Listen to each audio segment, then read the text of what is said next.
getting to know people. Right. Thank you. So we are officially recording, guys. Please do not swear. I'll love you and leave you then. Right, Jackie. Congratulations to your daughter as well. Thank you. I'm just very nervous now. Yeah. Yes, not 24 hours, that's the fun bit. Thank you for listening, and I will watch everybody's back. I appreciate it. Thank you. Fantastic. See you in a couple of weeks, Jackie. I'll speak to you in the intro. Bye. Bye. Jackie. Bye. Bye. Right. Wow, what start? Okay. As who was it said to anyone watch Live Aid?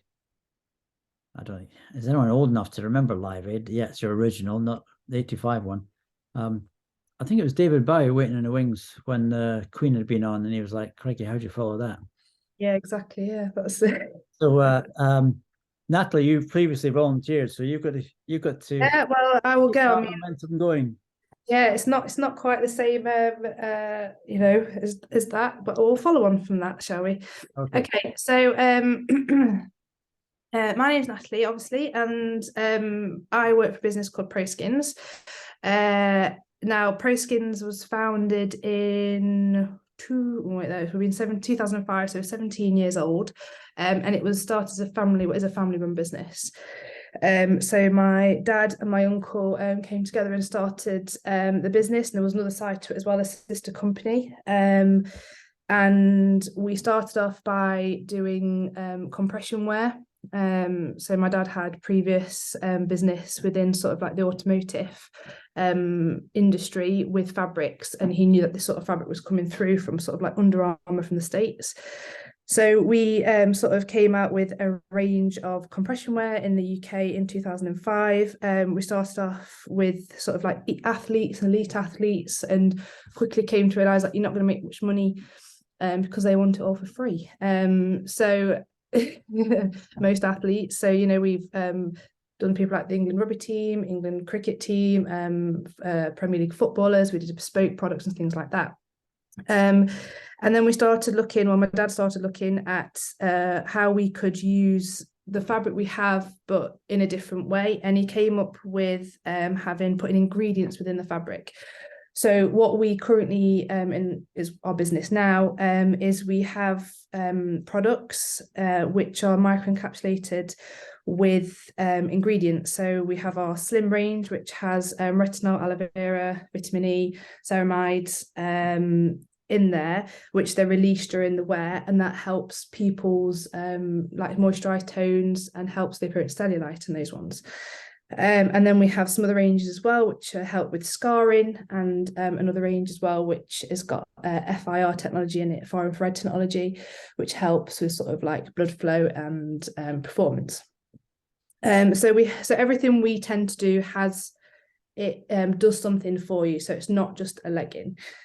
So we had those made. So our fabric's knitted within Nottinghamshire, dyed in Leicestershire, and then it's made here in Mansfield. So we're based in Mansfield company. And roughly 5 years ago, one of the manufacturers we used was selling their factory, so we bought that. So now we manufacture our own products as well. So within you know, we have everyone there from the sales team, the guys who are manufacturing, to our guys who send all our stuff out. So we're all under one roof now, which is good. I started within the company 12 years ago, in 2009. I've been involved in the company all the way through, but I sort of like went to university, wasn't quite what I wanted to do, so came out and started working within the family business, and then over the years, obviously, I've originally started doing sort of the design work, graphic design, and sort of creative, so content creating, all that side of things, and sort of worked up through the business. And obviously, I know it's a confidential environment, so I'm currently the general manager, but we're looking at a management buyout. So My dad wants to retire. My brother's within the business as well, also my husband, which is interesting. So I work with my husband as well. So we're all sort of in there. We have 22 employees in total. And so at the moment we're just looking at how we are restructuring the business, with sort of looking as me as MD, and then having the directors underneath me, and then how we structure that sort of like the whole organization, making sure that that is going to work, because my dad currently is he's the FD MD, does everything. He's one of a kind, really, and it's how we it's how we sort of like continue that, without just screwing it all up, really. The best way, yeah, so which we won't, because we know we've done it, we live and breathe the business every day.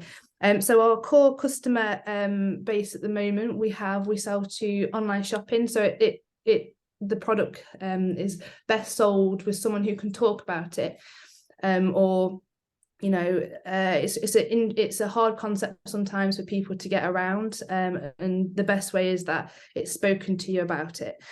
So we sell to shopping channels around the world. So we sell to Australia, Germany. We are within the UK, but we're just moving from Idleworld to QVC. Idleworld got bought out recently by Mike Ashley, and everything there's a little bit more, it's different, and it's not where we want to be. So we are moving to QVC. We're in QVC in Germany, and we sell in Italy as well. We are currently in the process of trialing with a DRTV in America, and we're in the process of talking with QVC Japan as well. But getting new customers on normally takes around 18 months from start to finish to get some like a new trade customer on. And we started just over 12 months ago doing DRTV in the UK. So we advertise on channels. ITV3 does really well for us. We sort of like know who our target market are, similar sort of person to the shopping channel market, and that's doing really well. We're currently at an ROI of 3%, but we're looking at pushing that up to 4% this year. So I think, there's some key areas now in the business that we know in the next year we've got to really focus on. One of the things as well is supply, making sure that we have the right supply, the supply chain at the moment. There's obviously been a lot of things that have changed over the past few years, which has made things a lot harder to get materials and raw materials and things like that in. But currently we're looking at how we, our fabric supply at the moment, it's all UK based, but how we maybe look at having other routes and options there, not putting all our eggs in one basket realistically on that, because we're very cautious and conscious of that at the moment, especially if the demand goes up with America. We need to make sure we can supply that demand. I think that's probably, I just spoke a lot there. Our turnover at the moment is 2 million. So I think that realistically we know we've got a lot of things that we need to sort of like nail down, and for me, I think one of the biggest things I need to look is how I get the best out of everyone, and making sure that the whole business is running smoothly and everyone's doing what they should be doing. Making sure that there's not one area that's sort of lacking behind and falling. It's how I spread myself in the right way of making sure that everyone's doing as they should day to day, and then obviously looking ahead as well and seeing what we're wanting to do in the future. Okay. Fantastic, thank you, Natalie. See, you can actually follow that. That was that's fantastic. Now I know Proskins, so from your dad, because your dad was on one of these cohorts. That's how you came by this. So amazing company, amazing product, and so much potential. Okay, open the floor. Who's got any observations, comments, questions for Natalie? What is QVC? Sorry. QVC? Yeah. It's a shopping channel. Oh, okay. Yeah, one of the biggest TV shopping channels in the world. So they are one of the ones that are global. And obviously there's QVC in the UK, QVC in America, and actually QVC Japan is the second largest QVC organisation in the world. So it's You're not target market then. I thought it was QBC, but No. QVC. No, I think That's not confusing. yeah, you're definitely not target market for QVC. I'd say not, no.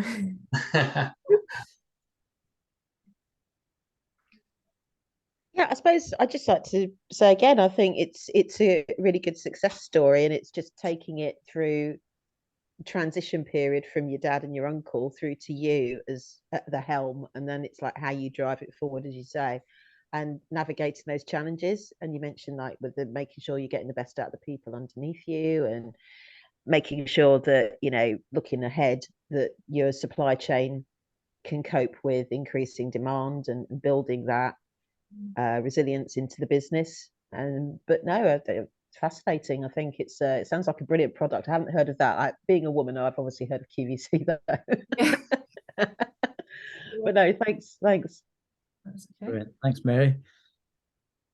I had no idea you could get ingredients into clothes and use those. Is that something that a lot of competitors are doing, or is it pretty much niche to you? It sounds amazing. Yeah, it's quite niche. Obviously we had a lot of, I think at the moment we had a lot of more of a sports, and we did men's and women's products as well. But the one thing we're moving away from at the moment is the men's products and going solely focusing into the women, and then having it more as a beauty lifestyle product. Because the markets being that, you know, you've got people like Gymshark and all those sort of people and Sweaty Betty, and realistically we don't compete with them. Because they don't do the similar sort of, you know, the ingredients within the yarns. There's a couple of people who do the FIR, having the far infrared technology, but as of yet, no one really who does the technology with the micro encapsulation. Nice. Yeah, I mean, I imagine the market for leggings is so much bigger for women because they wear them casually as well, rather than just for sport. Yeah. So it captures so much more. Yeah, 100%. And we have obviously clinical studies and data to back up our claims. We're not just like saying it does this for you. And obviously getting those sort of things through QA and all those, you know, the people that say, no, you can't say that. That's always a difficult thing with new customers, and making sure that they're sort of like having those key selling points, which is going to help sell the product. And some of those things can be a little bit cautious of, because obviously people can get bitten with sort of lawsuits and stuff. But yeah, it's interesting. Any other comments from anyone else? Any observations or questions? No, good. So a couple of things I heard there then. Supply chain, how you maintain that, how you get security in that, how you get the best product at the right price, etc. So that's a big one, and it's currently just UK. Everything comes from UK. Okay, so that's interesting. The second one, as you mentioned, confidentially, and that has to be extremely confidentially, about potential for a management buyout and what your role is going to be like going forward. So that's more of a it's a business thing, but it's also a personal thing, which is I'm general manager now. If I'm MD, what does that mean? What sort of MD am I? What sort of leader am I? How do I touch everyone in the organization? There's 22 people there. It's quite regular for entrepreneurs like yourself to grow. And as you grow, you stop knowing everyone in your business. And it's it's quite a moment when actually you walk past someone and you go, who's she? Or I saw her at interview, but I've not seen her for 6 months. Etc. Versus a lot of entrepreneurs know everybody in the business. Sometimes it's all family, sometimes it's friends, etc. But they know everybody, and everyone can say hi, John, and you can say hi, Jenny. Everybody knows everyone. When it starts getting to a stage when it's 22, 25, 30, at some stage you're going to be right. I don't know who that is, because I'm managing someone who's managing someone who's managing someone else, and you've got a hierarchy. You've no need to know them sometimes. So what is your role going forward? I think you mentioned, how do you spread yourself? The flip side of that is, how do you focus? Yeah, 100%. So one bit is spread, but the other side is focus. So do I go wide? Do I go narrow? It's a very interesting. And you got this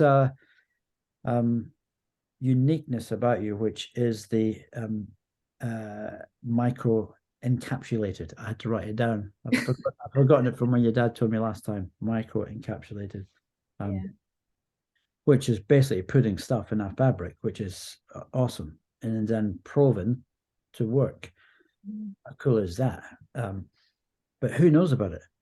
No one on this call knows about it. No one's ever heard about it. For me, that's one of your biggest issues. If every woman knew that you have something that helps with cellulite, you'd be selling a fortune. But no one knows. That's so the big thing is you've got a very tight market on a shopping channel. Yeah, exactly, which is where we need to push further out and how we do that, and who, like, what sort of things we need to expand that even further. So expansion needs more customers, and that needs marketing and so we can probably look at that as we go forward. Right, Natalie, thank you, brilliant. Any other questions, observations, comments, etc. for Natalie? Fantastic. Right, good. Thank you very much, Natalie. Who would like to go next? Everyone's going to do it. Mary, you're on. Thank you very much. Yeah, I'll get it out of the way. Right, for somebody who runs a business, I don't like particularly doing presentations or anything, but I am, so I haven't prepared a flip chart, but what I have got is, does it appear? The perfect fit guaranteed from Astute. Yes. So it's quite simple. It's not a complicated business. It's recruitment, and it's accountancy recruitment. So that's what my team specialise in. I'm originally from London. If I'd been born 6 weeks earlier, I'd have been born in Cyprus. I was born in Northern Ireland, but I grew up in Wimbledon and went into recruitment basically by accident, in a sense. I used to be a classic car insurance admin broker type person, and I used to work for Eagle Star. I don't even think that exists anymore. I'm not quite sure. But basically, when I decided that insurance wasn't my career forever, because I was going to go to uni, I was only going to work there for a year. never saved a penny. And 3 years later, decided I didn't want to do insurance. So I got a job working at an insurance broker's. And then I promptly found jobs for about 5 of my mates from Eagle Star. And my company saved a lot of money because they didn't have to use a recruitment agency. So when that business was relocating, the agency that I got the job through originally, they asked, I went back there, and then they said, "Oh, have you thought about recruitment?" And this time around, I said, "Oh, well, actually, yeah, maybe." But I didn't go and work for them. I went to work for Reed Insurance for 6 months in Kingston upon Thames. And that was in the days before the internet took hold. So you had little Rolodexes. You had fax machines. If you wanted to send a CV, you had to post it, deliver it, or I don't know, or just talk your way into getting the client to see the candidate. So it's all changed hugely. But basically, 6 months at Reed, I realised this isn't for me, because it was all about volume. So I got a job working in the City of London, and I stayed there for about 5 years. And I was dealing with corporate clients, commercial, which covered office, admin, accountancy, IT, help desk, all sorts of weird and wonderful things. And then I decided I'd specialise into the finance, because I thought to myself that regardless of what the economic climate is, people will always need finance people. So, and I thought every business needs an accountant. So that's why I ended up doing accountancy recruitment and continue to do that. I met my husband, and he's from Derbyshire. He was my boss in the pub trade when I moved to a new area. I decided to do some part-time bar work, and he's now my husband. So anyway, he dragged me up to Derbyshire, where I've been since 2003. And I started working for another agency, a small agency, owner managed. Really good agency, actually. I was there for about 3.5 years doing finance recruitment. And this is quite funny, because when I moved up from London, it's true what they say about Londoners. Anything north of the Watford Gap, you haven't got a clue, honestly. So I said to my husband, well, I've got Lincolnshire, Derbyshire and Nottinghamshire to do business development in this company. And I said, what would be a good area to start? So he said, Burton-on-Trent. And I said, oh, okay. So one of the first client calls I made was to what is now Intercontinental Hotels Group. So I owe my husband a huge debt of thanks, because I did focus on Burton-on-Trent after that. And I business-wise, personally, professionally, we've done really well. Anyway, I worked for that company for about 3.5 years. And then one of the managers from there went to what was Nicholas Andrews, which at the time was quite a well-known agency. He had a hole come up in Derby, in the Derby office, working for the regional manager, Sarah Stevenson. He said to me, would I be interested? Because the company I was at was moving out further to Lockington, Castle Donington, and at the time I was living in Derby city centre. So I said, yeah, okay. So I went to meet Sarah Stevenson. Sarah Stevenson's now my business partner. So what happened was we worked together incredibly successfully. She was my boss for a number of years, and she's got a lot of training in terms of man management, staff, the finance side. Her husband's a chartered accountant for Rolls-Royce. So we worked together successfully. A previous boss of hers persuaded her to take the team, including me, to go and work for Andrew Farr Associates. And Andy ran a successful business, had several different agencies that were part of a sort of PE-backed kind of thing, group. And then we had the financial crash happen, if you remember, 2008. So I was on maternity leave with my first child, Ben. I came back from maternity leave August 2009. Literally the day before my birthday, at the end of September, all of us were called in and we were all made redundant, which was devastating. So I've always been the main breadwinner in the relationship with me and my husband. That's take nothing away from him whatsoever. But we found ourselves in a rather sticky wicket. So I approached somebody who was a female, ran her own agency at the time. It was a lovely lady called Virginia Mellors. She used to work at Michael Page. I'd kept in touch with her, which is what us recruitment types do. I told her that I was looking for another job. She offered me a job. I was going to go and work there. I told Sarah Stevenson. And then I had a chat with my now departed dad. And it was a Thursday morning. The sun was shining. And I said to Dad, because my family and friends and everybody have always said to me, why don't you run your own business? You're really good at business development. You're really good at this, that, and the other. And I said, I don't want to do it on my own, which is true, 100%. I've never wanted to go into business on my own. I know what I'm really good at, but I also am very self-aware about what I'm really bad at. But in Sarah Stevenson, this caused a bit of a question mark for me, because she's yin to my yang. So she's very process driven. She's very logical in thought and action and deed. She's a very good people manager. I don't like managing people. I can manage my kids and, crack the whip and do things like that. But managing people and staff is a talent in itself. And can I do it? Yes. Do I enjoy doing it? No. Is it the thing I'm best at in business? No, it's not. So I said to my dad, do you know what? I'm not quite sure. I know I've accepted this other job, but should I go into business with Sarah? And he said, well, why not? Isn't it better in life to look back on something that you've tried than to regret not trying in 10 years' time and wonder, well, what if I tried doing that?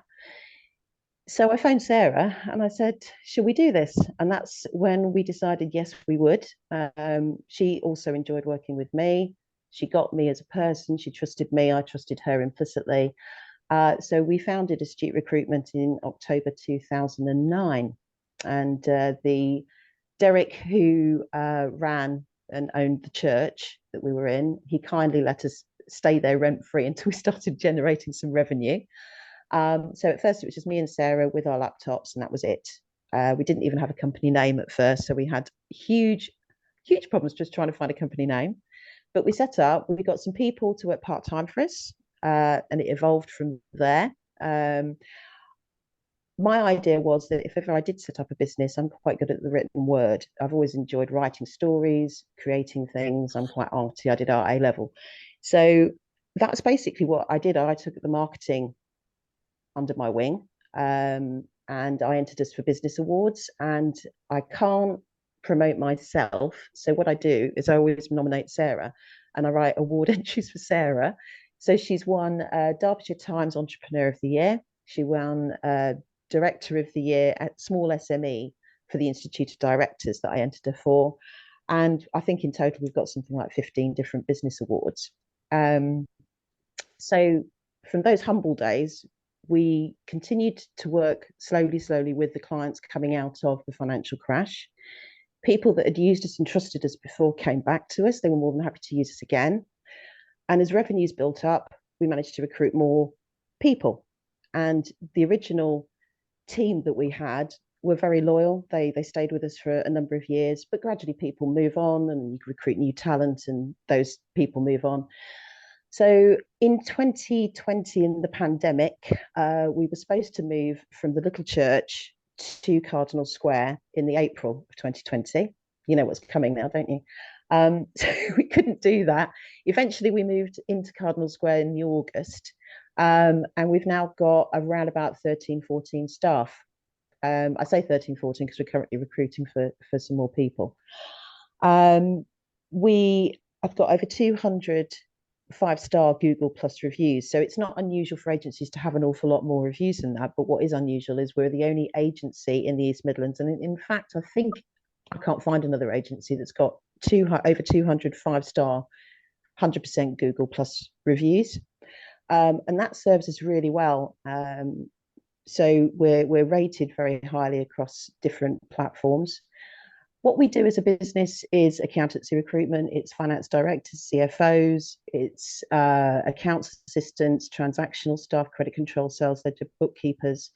We've also set ourselves apart a little bit in the fact that we will actually genuinely work with our clients and give them genuine advice. So it's not just about making a fast buck. It's actually about forming a genuine business partnership. And if we think the client's being unrealistic, we'll tell the client that to manage their expectations.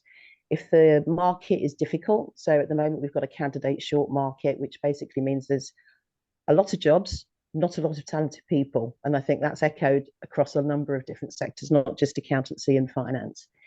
So it's how do we get hold of these good people? What makes Astute Recruitment different?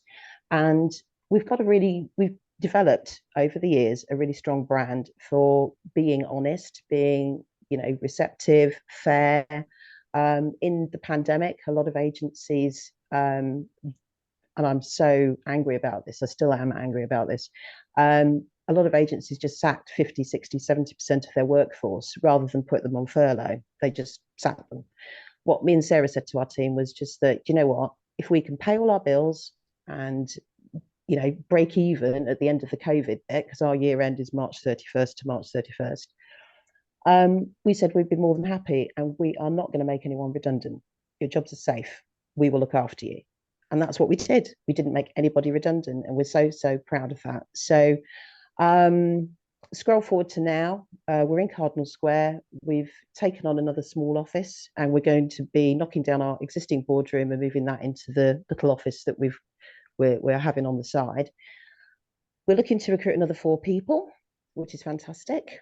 And I guess the biggest challenges for us is how we continue to grow, but grow with the right people. Obviously, as a recruitment business, we like to think that we know what we're doing when we're interviewing people. But the trouble is you attract good, talented staff, your A players, if you like. They move on. They're always constantly headhunted by other agencies, and it's how you keep that talent. Now, one person we lost recently was to somebody who was a friend of his, who'd been after him for years, and Andy was with us for about 8 years. He got offered a job to go and do Big Four directorship, multi-million-pound recruitment in America. So he's still living in Bramcote in Nottingham, from his little house in Nottingham in Bramcote, and their offices in Nottingham. He recruits fees that are sort of like, they could be 25 grand a pop. They could be 50 grand per placement. I mean, obviously we can't compete with that. So he's a friend of mine. He'll always be a friend. If he ever wants to come back, the job is open. But that's the dilemma that we have. So it's a slightly different dilemma to some of the other people I suspect on this cohort. It's about, in a sense, keeping talented people within your team as much as you can, but being realistic enough to know that you're only going to have that talent probably for about 3 years. So it's how you have a sustainable churn of really good people in the pipeline, trainees through to seniors, and how you manage that process. So we've started doing that clearly, and obviously we've sustained some big bumps on the road. So we lost 2 of our biggest billers last year in the space of 6 weeks, which was a bit painful. But turnover wise, we doubled our turnover in the last financial year. So March 2022 to March 2023. We've just had the figures through. So we're about 2 million or 1.9, something like that turnover, which is phenomenal. And it's been bumpy. It's something that isn't static, but we're never going to be international. It's local. So it's Nottinghamshire, Derbyshire, Leicestershire, North Leicestershire, if I'm honest, into Burton-on-Trent and Tamworth and Walsall. The Birmingham market is so well established. We're leaving that. Let's just do what we're good at and what we're known for locally. And if we can capture another 20% of the market share, we could easily grow and double our turnover, if not triple it. So it's just maximizing what we're good at locally and spreading that message out. Have I missed anything? Challenges? Yeah, I think I talked about that. So I think that's me done. Brilliant. Mary, thank you very much indeed. Another fascinating story and a fascinating journey in business. So open the floor. Questions, observations for Mary, please. I was just as you were saying, with finding good candidates, I think that's the key thing at the moment. We were looking for someone in accounts last year, and it was really difficult actually. The position, to fill that position, it was a struggle, and finding the right sort of people for the job.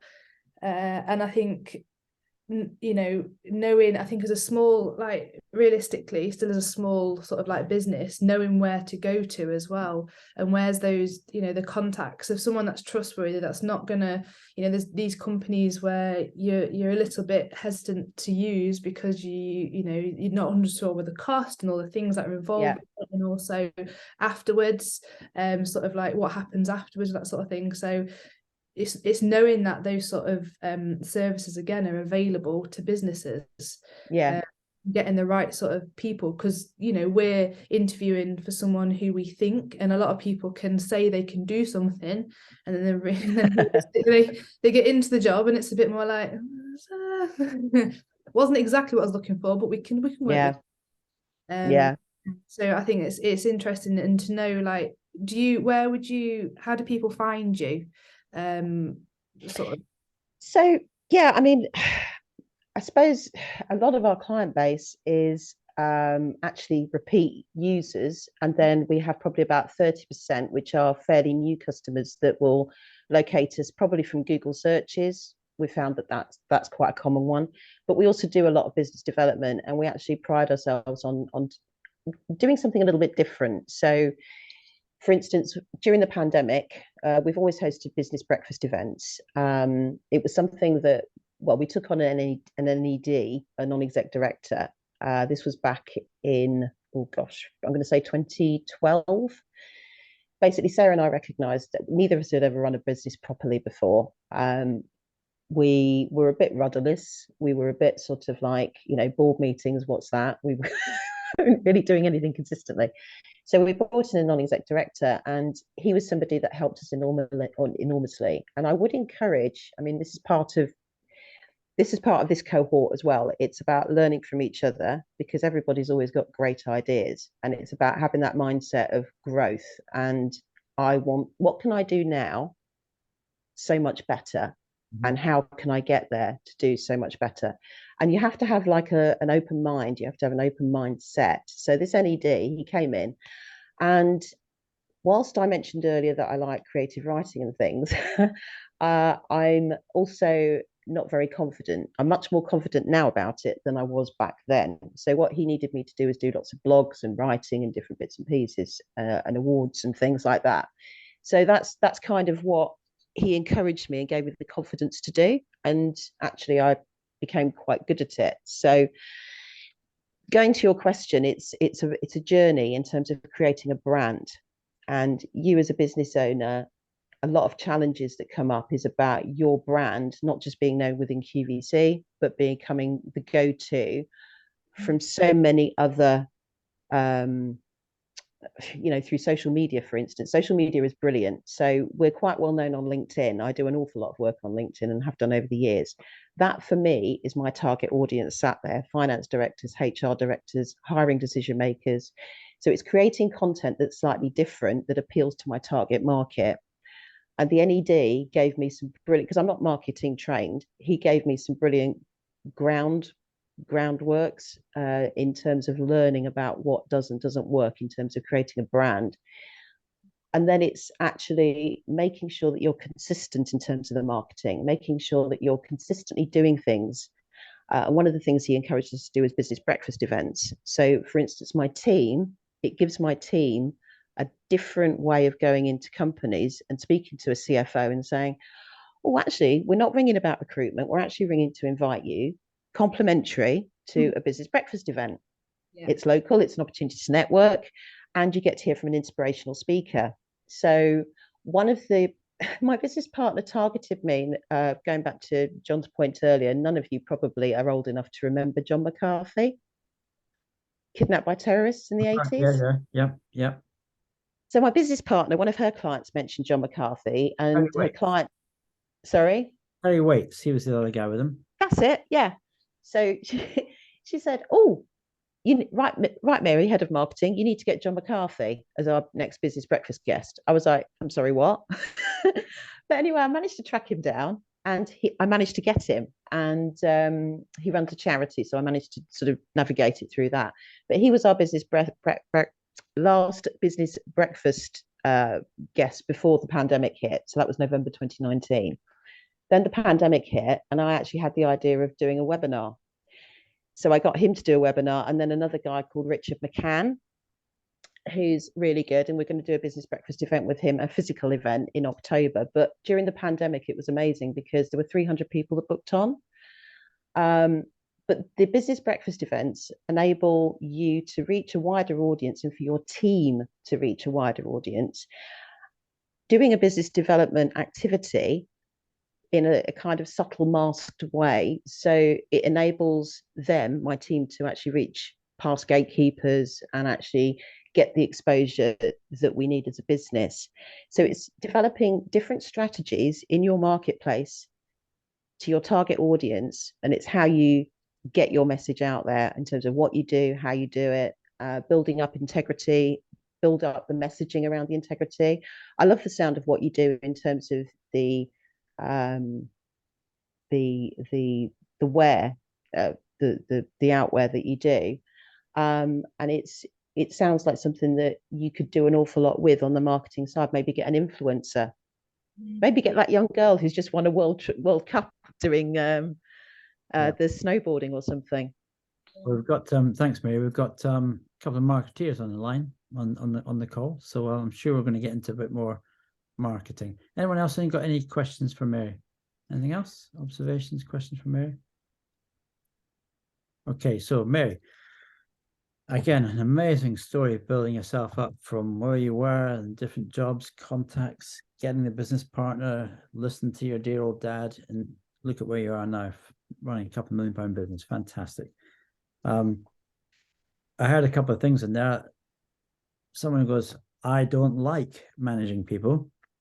I can do it, I have to do it, etc., but it's not something I enjoy doing. That's an interesting comment. We can maybe go through and look at that. You talked a little about what makes you different as a business and probably different as an individual, because in your line of business, you are the business and the business is you to an extent. So that's quite interesting. I'm fascinated by the local approach. So we're so local, we don't even go into Birmingham. Bloody hell, that's local. Okay. So, and don't answer the question now, but the rationale behind closing a market to keep it very small versus going out, that's an interesting place to go. And then, of course, then your marketing piece, so how you market. And we might get some of that from a couple of other guys on the call. So lots to talk about there. What I suggest we do now is take a quick break. What time is it? It is about 5 to. Can we come back at 11? So we've got about 9 minutes, 10 minutes. Go for a wee, get a coffee, whatever it is. And I'll see you back in 10 minutes about then. Yep. Brilliant. Okay. Cheers, everyone. See you in a bit. Bye-bye.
What have you got there, Nat? That looks like some really expensive coffee or something. Oh, you're on mute. Working from home today, so I've got the luxury of my coffee machine. Yeah. I don't drink tea or coffee. I've got the luxury of a can of Diet Coke. Well, that would also be good. Yeah, never touched the coffee. It's nice to see you all anyway. Yeah, it's great, isn't it? It's refreshing to start. These things have stopped now. I've got one more to do that I've got to recruit for. But apart from that, funding is now stopped from the government. These are no more. Really? And That's a shame. Yeah, it is, because it's been an amazing investment by them. And I think a lot of entrepreneurs have moved their businesses on substantially as a result of what is pretty inexpensive way of doing stuff. How long have they been going? It started Jan 21. Right, okay. So as I mentioned earlier on, I've done probably about 15 of these. Some of them we've done for Lincolnshire, for Birmingham, for Derby Knots. I also run my own network. So I took the same formula and now do it on a paying basis with my own clients. So I've got a number of clients who pay to come on this rather than being a free event, because they see the value in it. And there's other organizations who do it. But it's such a super way of meeting people, getting thoughts in your head, getting inspired, maybe, all sorts of different things. You generally come away going, that's good. I always look forward to them and get something out of it, which is great. Right, let's crack on then. So we've got Duncan, Rob, Craig, Sean to do in about an hour-ish, an hour and a half. No, an hour and 5, 10 maybe. Looks like we've done the girls and now it's the boys.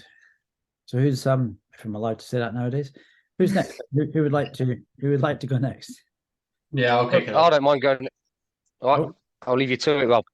Rob, then. Now we're fighting over it now. Yeah. Now the girls are out of the way. Come on then, Rob. It's up to you, mate. Yeah, so I suppose a little bit about my background before I jump into repeating where I'm at now. So I started out in telecoms when I graduated. I was in bid management, working for a large Japanese company, NEC.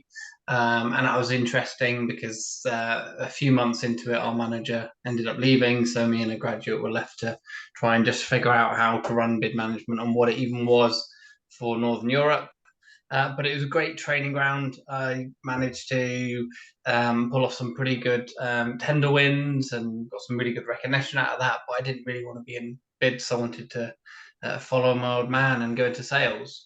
So I found myself in channel sales in telecoms, and it's something that is a pretty boring company. So I ended up leaving and traveling for 6 months to get that out of the way. And then when I came back, I'd kept in touch with a friend of mine who'd actually started Repeat Digital 6 years ago. And at the time, this was just before COVID, he offered me a job. And I said no, because I wanted to go back to London and I wanted to get back into telecoms. I did that for a year, and unfortunately, COVID led to redundancy, so I was let go. And at that point, I wasn't necessarily too bothered because I wasn't enjoying that job a great deal anyway. I thought telecoms for me was quite dry. So it pushed me to have a go at Amazon FBA and starting my own business and figuring that out. And the product I chose was weighted hula hoops, fitness hula hoops, not because it's something I do myself, but I noticed it's a niche that was underserved, poorly marketed, and I ended up doing quite well out of it initially. And then I had issues with stock, with quality, and so on, and it caused a massive issue, and the business is closing imminently. But that overlapped with me then going back to Ollie, the MD, and saying that, that job offer that you offered me a year ago, I quite fancy taking you up on that now. So I convinced him to reconsider and take me on. And that was after he'd actually gone through a series of redundancies, and the agency had slimmed down from 5 to 2. So I joined as number 3. and it was brilliant. It went really well for the first year, and it's still going really well. And what we focus on is digital marketing, specifically PPC. So that's Google ads, Facebook ads, Instagram ads, LinkedIn, etc. And then SEO as well. So just helping businesses rank organically well. And we're currently a team of 5. We got number 6 joining next Monday, and then we've got a 7th joining later on in March. So it's an exciting time. But what we constantly had this kind of yo-yo where we'd get loads of new clients who look really good, and we think, right, we're ready to hire. And then we lose a couple, and we think, okay, maybe we should pause hiring. And then we go again, and we think, okay, I think we're ready again. And it got to the point where you think, well, how long can this go on for? We were pretty much stuck at around 5 people. We had some good people leave, some not so good people either let go or leave. And so it was a right pain. And then it was about how do we actually keep our best performers and sort of mold them and try and attract more great talent. And then that kind of all led us to a book called Traction and an operational system. So if you've not heard of Traction, I recommend you look into it. It's really good. And it's led us to building out a structure, a strategy, and set some goals, focusing on sort of our 10-year goal is for us to be a £5 million agency, £3 million of profit.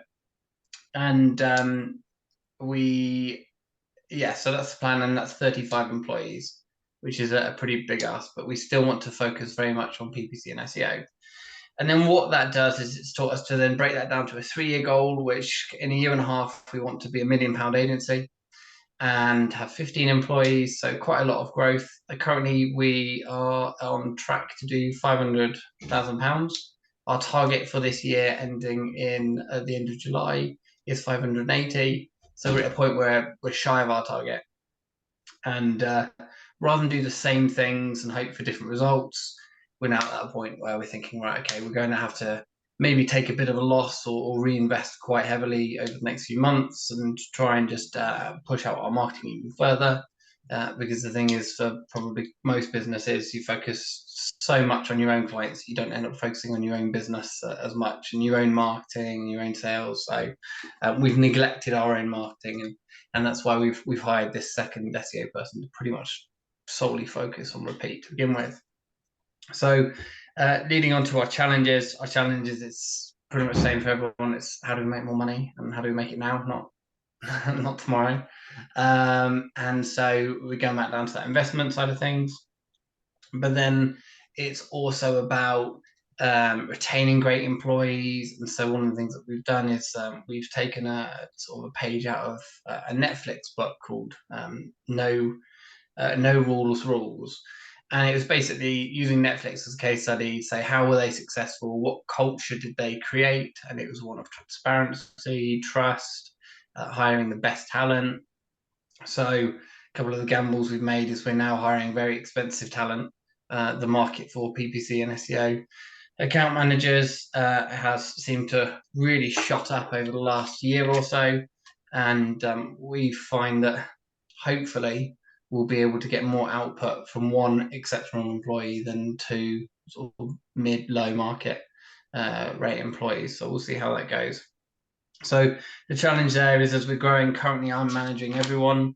Ollie realised, well, I realised that he wasn't very good at managing people. He didn't enjoy it either. And it's something that I thought I'd like, and I do like quite a lot of it, but I also don't like a lot of it. So it's things like pay reviews and how the team seem to want a pay rise constantly, and just managing that and setting expectations. So about setting clear goals to say, if this output happens, this is how you'll be rewarded. And then I was mentioning yesterday to John when I had a chat with him that it's when one employee finds out about another employee's salary and this is why there's a disparity, why am I not being paid the same? It's negotiating that properly. We've had a couple of HR issues recently. One major one was I'd let an employee go and they're now taking us through a tribunal, which is pretty uncomfortable. So about making sure that doesn't happen again. So we've really tightened up our HR processes.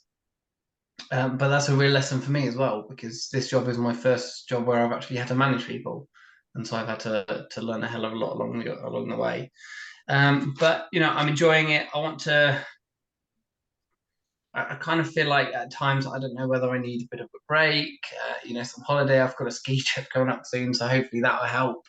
But yeah, it can be a little bit exhausting because at the moment I'm spread very thinly. And so hopefully, as we do get the right people in, we can disseminate the work properly, become more efficient, and allow me to focus on what I feel like I can do best. Because at the moment, there's a lot of input into marketing. It's running the sales side of things. It's operations and maintaining sort of good client relations, as well as managing the team. So I think it's just one of those typical problems of when we are as small as we are, we do have a focus on quite a lot. So yeah, challenges, I suppose, balance for myself, retaining great employees and continuing to hire great employees, and managing those relationships with them, and sort of the finance side of it all. And yeah, just trying to really push ourselves on a sales and marketing perspective. Hopefully, looking to win more deals. We probably win about 20% of opportunities that we quote for, which I think is pretty good. But it'd be good to get that up to more like 25%. Work with some bigger companies as well. We've over the last 2 years, I've been here for 2.5 years, and over the last year and a half, we've sort of increased our minimum management fees and then really kind of nailed on to saying we just want to target mainly marketing managers, because if you're targeting marketing managers and directors, they're usually of a size where they're big enough to have fees that we typically work with. So hopefully that's been a pretty good intro to me and the business outside of work. I love football. I'm a Spurs fan. I love traveling and scuba diving. No, that's the end of it. Yeah. But now you've mentioned football, everyone's going either Spurs. Oh. Yeah. Well, outside of that, yeah, travel, scuba diving, racket sports, love cooking and all sorts. So yeah. Brilliant. Rob, thank you very much. Observations, questions, comments, etc. for Rob, please. I think I can obviously relate with sort of having to deal with HR and employees, and I think it's finding that balance as well, which hopefully we can talk about amongst everyone as well. Of it's hard when you go from having a small amount of employees and you have that kind of it's where you set your boundaries. And then when you start to get more employees, of where those boundaries start to blur as well, and having clear things in place to start off with, I think is the main thing. I think we had that a lot as we've grown over the years, and it's putting that down, those core things down now, to sort of protect yourself as well. Yeah, it's really hard. One case, we had a guy that'd been with us since when I joined. He'd been with the business for 4 years or so. And as we grew, he got less attention. But as his performance dropped, we were less social with him, because it was really difficult and awkward to be really social and upbeat with him when you're also trying to improve his performance. And so that the balance there was really hard. It was quite upsetting for him. And yeah, it was really difficult. But hopefully we're now in a position where the people that we have in the agency are really good. We had 2 or 3 previously, it just wasn't right. So we're looking forward to the future. And I think one of the key takeaways has been that if you really are hiring for higher salaries and you're taking a lot more time with your recruitment and being a lot more thorough, then hopefully it will translate into having a really strong team that have that level of autonomy and don't need that, I suppose, sort of micromanagement or care attention, because you know they've got it. Yeah, and when you're wearing a lot of hats, there's a lot of things to try and remember to do correctly as well, which is difficult. Yeah, you start dropping balls and then blaming yourself, and it's quite difficult. Yeah, it's hard. We That's important. sorry, Natalie, we outsource our HR to a company called Citation, and it's brilliant. We don't do anything. If we get any kind of problems, and it don't really cost a lot of money, so we do the HR and our health and safety, so we work kind of in building sites and things, so we have to have RAMs, risk assessments and all that kind of thing done. Yeah. So when we first started out a little while back, we kind of had the same problems with people coming, and we got took to a tribunal, and it took months and months and months of people's time trying to, you know, battle this. We won the tribunal in the end because the bloke was a little bit of an idiot, to be fair, and he just did it out of spite more than anything else. Not because he had any kind of case, but it didn't cost him anything to do it, so he could just go, yep, put it through. We turn up to meetings at the tribunal place. He didn't turn up. You know, we went through all this stuff and went, after we did it, we went, right, we're never doing that again. So that's ridiculous. So we took a company on called Citation, and they do all our HR. And what they do is, if we've got any kind of dispute with an employee, we tell them, they tell us what to do and what to say. We tell that to the employee. And if they're wrong or they get taken us to a trial, or we get taken to a tribunal, they take it all off our hands. We don't do anything. And I think it only costs, there's 25 people in my business. I think it costs us about £100 a month. Yeah, we've just signed on with Peninsula HR, which sounds very similar, and I think it's 190 a month. It's a hell of a lot more, but I think it's because we have this tribunal case that they're then working through. So it is a lot better because it's things like that preliminary hearing we don't need to attend. They said they'll attend, they'll cover it, and you just know that the experts are on it. So it was very frustrating originally, but I think we've got a lot of relief knowing that the experts are handling it now. 100%. And if there's any change to contracts in HR or anything like that, it's all the contracts are automatically updated. They're put online. They get an email out saying there's a new contract. You can sign it. You don't have to sign it, but if you work to it and get paid, you've signed it basically. And it's all just we don't do anything, which is brilliant, because you can imagine we're running a business with 20 odd people in it. You just don't get the time. Leave it to somebody else to do. Because you know, £100-200 a month or whatever you're paying is probably not a lot of money compared to what could happen. Absolutely. Tribunal wise. Yeah. Brilliant. Thanks, Rob. Any other points, observations for Rob? Yeah, I just think something that Rob raised as well, which is really important for everybody on this cohort, probably, is like that balance. You are a human being yourself running a business, and it's how you manage all the pulls on your time, both in work and then externally, and how you get to a point where it's manageable and it keeps, and you feel as a sane human being rather than some sort of sleep deprived running on empty the whole time. And it is a real struggle. So hopefully we can all come up with ideas around that as well. I know some things sort of work for me, which hopefully over the course will be helpful for everybody. But yeah, that mental health and that balance as business owners, I think, is really, really important, because if you're not in a good place yourself, you're not going to be able to run a really successful business. And things will slide. I think I'm the same as you, Mary, in that I didn't want to go into a business where it was just going to be me. I mean, the business is Ollie's. He's the sole owner, but we've been friends for years and we work really well together, and we pretty much do run it together, and I just couldn't do it alone. No, I mean, me and Sarah, we are actually 50-50 equal owners of Astute, which is fantastic. And I think the key thing is, when you go into business, you have to make sure that you trust the person that you're going into business with, but then also to think about, if you are going to bring somebody else to support you in the business, it's what value can that person add? Because you don't want two people who are the salesperson. You don't want two people who are the logical person. You need somebody that's going to pick up the slack that you are not so good at, the things that you're not so good at. But yeah, that's just... Yeah, I mean, we're totally different, and I think that's where it works pretty well. Opposites attract. Absolutely. Craig. Yeah, I just wanted to say to Rob, I'd like to give you a rosy picture that it's going to get easier. It may well get easier for a bit, but then you'll get slammed again, and then it may well get easier for a bit, but then you'll get slammed again. I've been doing this now for over 20 years, and honestly, mate, it's a hard slog. And if it was easy, everybody would be doing it. So exactly, I think one of the biggest things you need, and it sounds like you've both got it, is resilience. You just need to be able to keep pushing forward even when times get tough. Yeah, absolutely. Thank you. Great. Thanks, Rob. Let's just capture some of that and then we'll move on. So a big chunk of that was, let's start at the end, as it were, resilience, and how do I personally keep myself up in this business and up not spread too thinly and focus on the right things, and. So I guarantee we'll be discussing that as we go through the next few weeks. Definitely. How to make more money was one of the things you said in there. And big opening question. And I guarantee that will come up as we go through.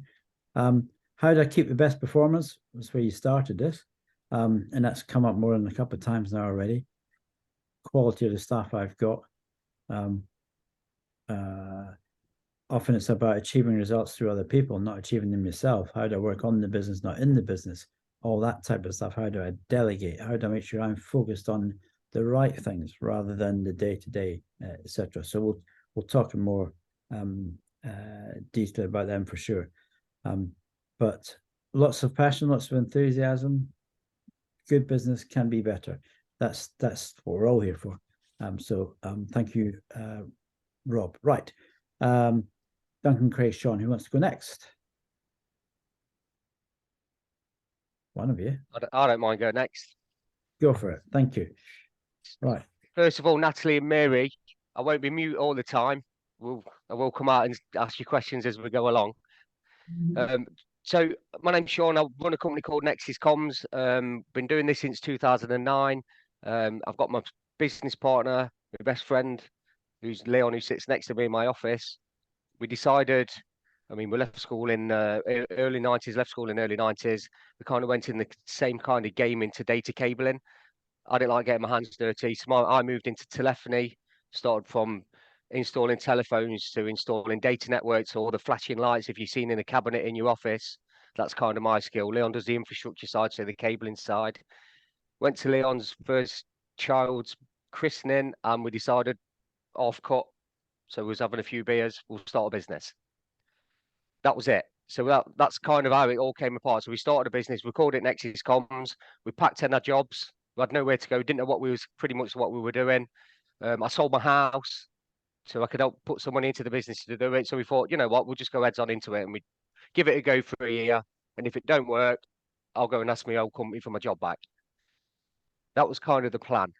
And Leon had kind of the same plan. After about a year, we was turning over about £150,000. We're not really taking any wages. We got to the point where we needed some staff members, so we started recruiting staff. Probably in the next year, we got up to about 350,000, and we decided just to pump the money into the business. So we didn't take any wages. At the same time, I'd just had a child, my first lad called Stan. Obviously, I'd moved house. And we just decided, you know what, we're going to do this. We'll put everything back into the business. So we worked in my kitchen. After maybe another year of that, so maybe a couple of years, and we just got a little bit too big for the kitchen. So we had to buy some offices. So we moved into Ilkeston. And the business has been in Ilkeston since.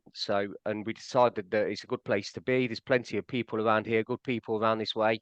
So pretty much all our staff members and everybody associated with the business, apart from the odd one or two, is based in Ilkeston. Moved on from there, never had any salespeople in the business. It's all been from advocacy, people bringing us work, people that we know giving us work. We've moved recently into a brand new office, which has happened at this year because the other one got a little bit too small for us. We've been going since 2009, so we're 13, 14 years in now.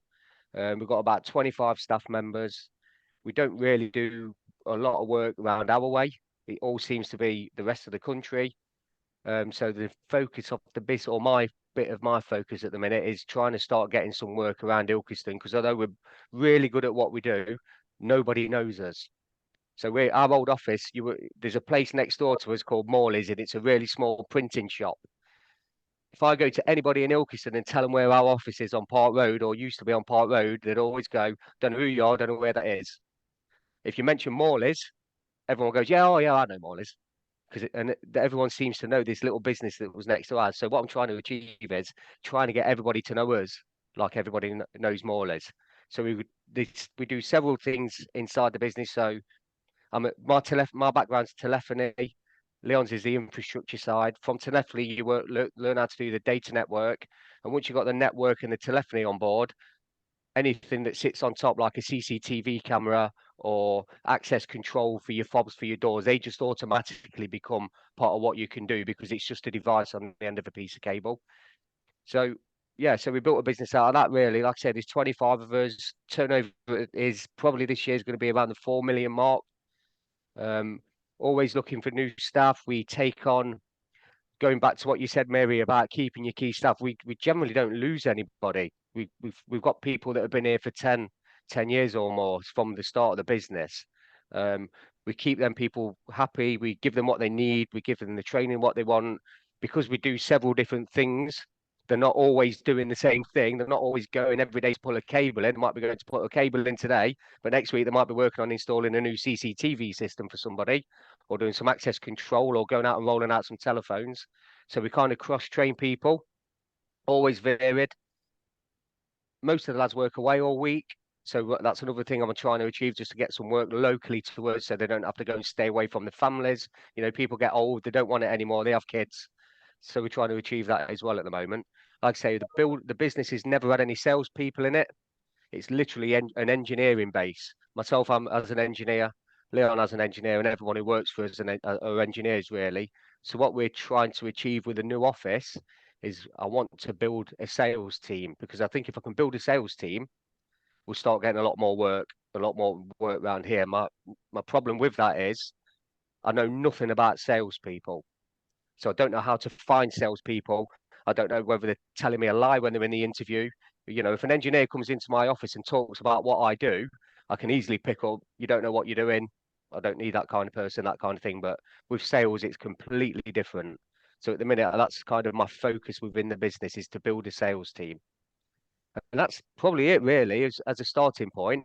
Like I say, been doing it for 15 years, so I've got quite good experience in business. We know how to build a business. We've built quite a good business at the moment, so we're just trying to make it a little bit bigger. Yeah, fantastic. Sean, thank you again. Wow. You never know what you're going to discover on calls like this, but there's the stories of people ringing things up, you know, selling a house, working out your kitchen, and look at you, years later, you've got 40 million quid business. Unbelievable. You know, it's been really hard work. Yeah. I thought I could take a life out of my normal job. I can always go back into it, but it turns out that, you know, it kind of started moving. So we felt, right, let's just keep it going and see what happens. Yeah. And here we are today. As Craig was just saying to Rob, I think you go up and down like a yo-yo sometimes. Everything's going well. Oh, we just lost a major client, or everything's going well. Half the staff have left. Oh, bloody hell, here comes COVID. So it's a roller coaster. It's not a linear growth line sometimes. Any observations, questions for Sean? Stress levels are massive. Stress levels are massive as well, as everybody will know. It's huge. And if you've got too much stress, you're not going to make the right decisions in your business. The decisions are going to start going wrong. So it's a massively fine balance. I know that Rob said that he gets on well with his business partner, then they're completely different. Me and my business partner are exactly the same. If we go out shopping in different places, we come back wearing the same clothes. We're so similar. So I think maybe it does, from my experience, two people being exactly the same, trying to achieve the same goal, is the way my business has been built. I'm not saying it don't work the other way, but it does work this way too. Yeah, absolutely does. Yeah. Fantastic. Sean, thank you. Any other questions and observations for Sean? One thing I was going to say is, like, one of your key challenges, from what I understand, is and well done to you, because you have built a brilliant business. And I think one of the key things is because you've done it through recommendation and referral advocacy. I think you used the word. But you know, be careful. It's not just about hiring salespeople to make your local business grow. It's about what other activities you can do locally in the community to get your business better known for what you do. So maybe think about, like, some of the stuff that we've done, like events and different things like that. Getting your business, what can you do locally? Maybe partner with a local charity, do different things like that. People talk. And I think that's one of the key things maybe that might work locally, building your profile up. Salespeople, a lot of business owners will hire and spend an awful lot of money on top-notch salespeople, so-called, but actually they're not as good at selling the business as you are. And maybe it's about building the profile of the business up rather than just the sales bit. Maybe. 100%. I agree, 100%. You know, I say sales people, I probably mean a little bit more of what you're saying there, to be fair, Mary. Like I say, because I've got no experience with salespeople, but I can sell my business, like you say, myself. I can walk into a place and sell it absolutely no problem. So we have been getting involved in that kind of thing, local networking events and things like that recently. And you know what? To be fair, we're starting to get a little bit of work out of it. Yeah, it's something that takes time. It does take time. Building a business takes time. It's the same, isn't it? So yeah, brilliant. So yeah, this is why we're here, to try and get some ideas and see what we can do. Yeah, definitely. Right. Anything else for Sean, anyone? Cracking. Right, Sean, fantastic, mate. There's again loads of stuff in there. Mary raises a good point, which is around how you're building a business. You're probably head of sales. Not your title, but you're head of sales. You're in charge of the business development, the brand, bringing in the money. Advocacy is one thing, but you can only get advocacy. Advocacy can be a slower way of, if you want more rapid growth at some stage, then you're going to have to apply some marketing and salespeople to exponentially grow you, rather than the advocacy word of mouth, softly sort of a approach. That's another story. I like the fact that you live in a street and no one knows you. Classic. Having to refer to a shop next door, brilliant. Which is called Morley's, yeah. It's called Morley's, yeah. Everyone, even you lot know Morley's now, don't you? Well, yeah, everyone knows it. And we employ 20 people from Ilkeston or so, and we've got vans driving around, the engineers using the vans with the names on the side, and nobody would know who we were. It's crazy to think that when there's companies in London who use us on a regular basis who know who we are. Yeah. That's my goal, is to get this. Apparently, I've been told there's 30,000 businesses in and around Ilkeston. Yeah, that's a massive amount of people to try and get hold of.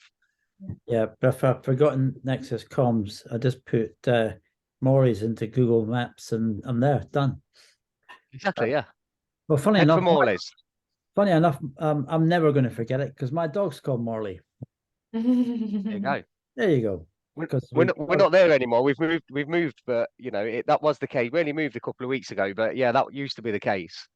Come to Morley's and you'll find us. So how do you build your profile, your brand, your presence, greater than what it is? How do you get more local work? That's an interesting one. So you're national, you travel, you've got staff that have been with you a long time. They've got kids. They're having to work away, etc. That locality is similar to the previous one around. This is my what I call sandbox. This is where I live. This is where I play. This is my play park here, not over there, not over there. It's this bit here. Yeah. And when you start focusing on Natalie, for example, how do I focus on Germany, France, Australia, US? Mary, if I really want to expand, should I go into Birmingham? Well, that's a big question because it's complex and big and there's already suppliers there and. It's going to cost us a lot of money and a lot of heartache. Do I want that stress? Do I need that stress? Growth comes with stress. Growth is a horrible, stressful thing. How much do you really want it? Is it okay to be a 1 million, 4 million company? Or do I want to be 10, 20, 30, 50? If I want to, it's a completely different set of rules that you have to put in place. And I love the longevity of your staff. That's in an engineering function doing a job. That's the nuts and bolts of the business. That's what you're actually selling. The person who actually puts the stuff together. That's fantastic. Often the people you've got around it, your marketing, your sales, your operations, your finance people, they can come and go. Their talent that just comes and goes with it. But your bread and butter, the thing you need to look after is you can't do anything without high quality engineers, people who know their stuff, because that's the product basically that you're selling. Right. So and you mentioned stress levels in there, which will no doubt come to at some stage. Brilliant, Sean. Thank you very much. Thank you for that, everybody. Who would like to go next? Okay, Craig, you're on. Hello. Craig Barker from Cuba. We're a creative agency at heart. When I first started the business on my own, my background was in graphic design. That's what I did my degree in. Then over the years, as we've grown and as we've taken on new people, we went more into web design and development, then more into content, then more into things like digital marketing. So we kind of just evolved as an organization as we've gone along, but we've always had a communication at the heart of what we do. So getting the right message to the right people in the best possible way. And I once thought, actually, do you know what? We're in the art of persuasion. So the art of persuading somebody to do something. So either pick up a phone, click on a button, buy a product, whatever it is. We're in the art of persuading somebody to do something. We've got a very diverse customer base. We get an awful lot of our work through word of mouth and recommendation. And, we've got people in manufacturing and engineering. We've got people in financial services, people-related organisations, recruitment, training, development, education. And, sometimes we think, well, maybe we should specialise in certain areas more.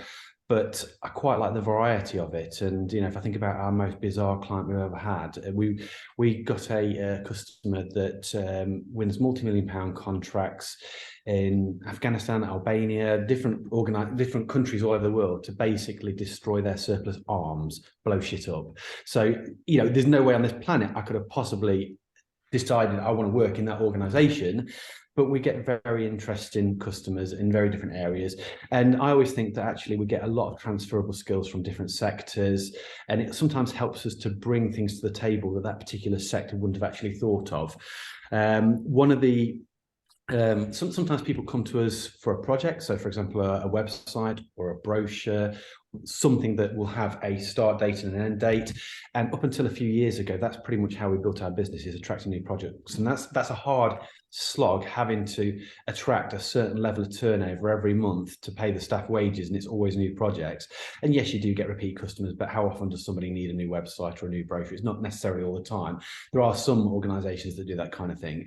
But in my mind, I came quite late into the idea of having like a repeat income model. If I'd have came to that many years ago, I think we would have been a lot more successful than we are. So the last few years, even from the very first conversation with a customer, we're trying to educate them that we want to be their virtual marketing department. So some of our customers come to us with a budget, and we have a certain amount of hours we do per month, and there's like variable deliverables. So it might just be graphic design work or whatever. And some have fixed deliverables, for example, social media management, SEO, pay-per-click management, blog writing. But we create a tailored marketing package for them.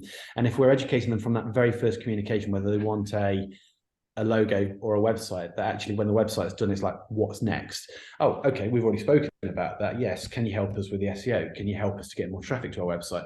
No, we don't have time to do our blogs. Can you help us with that? So it's even though I wish I'd done it a long time ago, that's how we're building the business now. And what's nice about that is every time we get a new customer, it's almost like a pay rise for the business. Down point is when you lose a customer, which you invariably do, is actually a nice kick in the nuts because you've lost a decent portion of income as well. And the way we've got it now is that when we get a project, it's more like the icing on the cake rather than the thing that we actually need to survive. So that makes it nice. We pride ourselves on building very close relationships with our customers, really getting to know them, getting under their skin. We've had it before when we're doing like our discovery session with a customer, and we present back the initial designs or whatever, and they're like, oh my God, it's like you read our mind. It's, I've had people in tears before because we've actually really got under their skin and truly got them. And it's like, I didn't even know how to articulate that, but somehow you've understood it. So I'd say that's one of the things that that I'll pride ourselves on, and say that, I'm sure there's lots of people out there that do what we do that are very talented. But if we can make it that one of the major things is how we are with our customers, one of our core values is service that surpasses.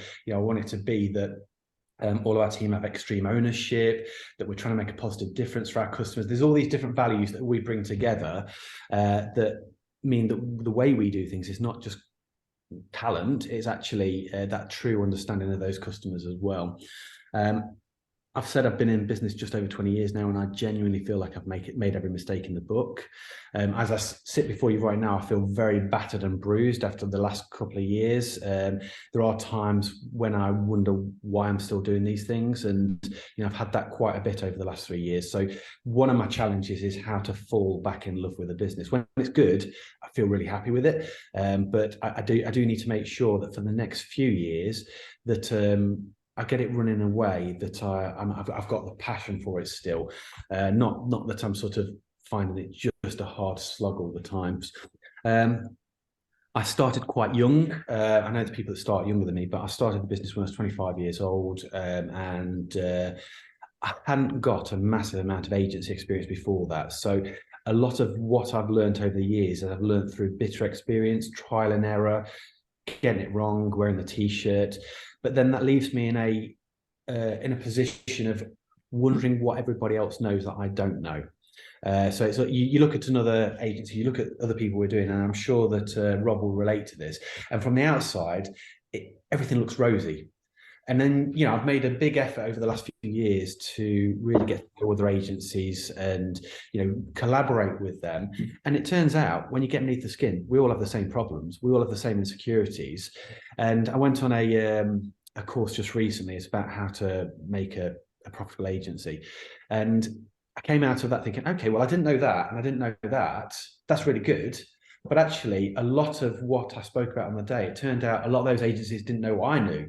So it turns out I'm not getting everything wrong after all. There's a lot of good stuff that I've put together over the years. But you sort of think, am I doing it right? What is this elusive thing that everybody else seems to know that means that they're way more successful than we are? So, there's that sort of like imposter syndrome thing that's going on there a little bit as well, even though I know when I'm actually got my sensible hat on, that actually I'm not doing it all wrong. And there's a lot of good that we've done over the years.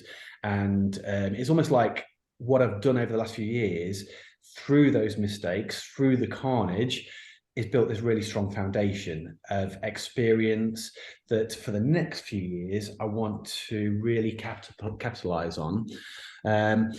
Before the pandemic, I did feel like I'd actually started to find the magic recipe. We were growing consistently 20% year on year. I'd got a decent team. I felt like the culture was working really well on the team. I felt like I was able to take a step back a little bit more. And you get this sort of like slightly giddy feeling, oh my God, it's actually working. Yay, that kind of thing. And then the pandemic did come along.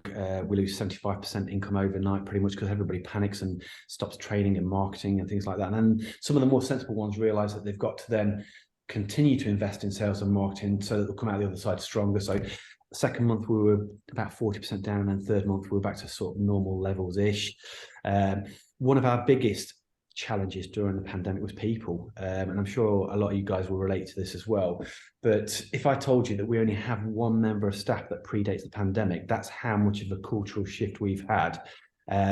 It's been painful, to go from feeling like everything was working and we had a great culture to then having last couple of years to rebuild the team and then realize that we've taken on the wrong person. And then it's just like it's not like we sort of had to make anybody redundant or anything like that. It was like longest standing member of the team, been with us over 9 years, just decided we wanted to do something different. A couple of people, we realized we'd made the wrong hires in the first place, so we had to exit them from the business. It's having to focus on staff turbulence rather than where the business is going has been a massive drain on me.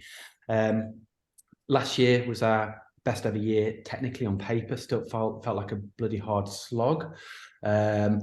Even I came into this year thinking, right, okay, I'm ready now. And then I lose a couple of clients all at once. And they're quite big, chunky amounts per month, that rather than them building on that, I'm sort of playing catch up a little bit now. So, it's just, I think that's probably why I'm saying I'm a bit battered and bruised right now. And I need to sort of refine my love for the business, make sure I'm focusing on the right things. Currently, the team is working well. The team that we've got, I'm really happy with. They've all bought into the values. I'd say the one down point with the team is they're not as experienced as the team I had before the pandemic. So one of the things I'm finding is I am firmly working in the business, not on the business. everything's working really well, but it's only because I'm in the thick of it.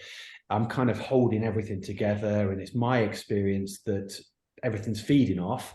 And I think one of the plus points of that is because I was dragged back in, I was able to identify some good opportunities, some process improvement, things that maybe were slipping through the net before. You know, there's a lot of learnings there that will then, as you know, as we're starting to attract new talent over the coming weeks, months, years, I think that will mean that we can grow way better and make more money than we had done previously. One of the things that I've second guessed over the years is the way we price things. You know, you don't know what you don't know, again, like I say. And even in that profitable agency seminar I went on the other day, it turned out, even though I thought we were average price, no, we're not, we're too cheap. So, you know, by actually having that confirmation that we need to look at our pricing models and the way we price, I think that will help us to grow better than we did do before as well. I think one of the challenges we've got as well is attracting the right customers, making sure that we're attracting people that understand the value of what we do, not that we have to convince the value of what we do. I'd like to try and build a sales team. That's something that's eluded me over the years. I have taken on business development or sales staff, and I've never quite got it right. So it's always fallen back onto my shoulders. In my mind, I want to build this sausage machine that we put the ingredients in one side and get sausages out the other side, and that can create a business that can thrive without me. At the moment, it can survive without me. I can go on holiday and I've got peace of mind that I'll come back to a business that's intact. But I always say to the team, I'd love to come back and be surprised that something's happened that I couldn't possibly have done myself, and it's progressed forwards. You know, it's just not quite there yet. Yeah. I think I say I'm battered and bruised, but I'm incredibly motivated. I'm ready to build on the foundations that we've built. I want to get it right, and I've got these aspirations over the next few years. So I think by hitting rock bottom during the pandemic, up until that point, I'd never actually thought about exiting the business. I'd never thought about selling the business. I always just thought, you know, that's my baby, I'm just going to continue with it. But it made me think, do you know what? If you were running a marathon and you didn't have mile markers to let you know where you were in that marathon, sooner or later you give up, you've run out of steam. But if someone says, come on, you've only got 3 miles left, come on, you can do it, right?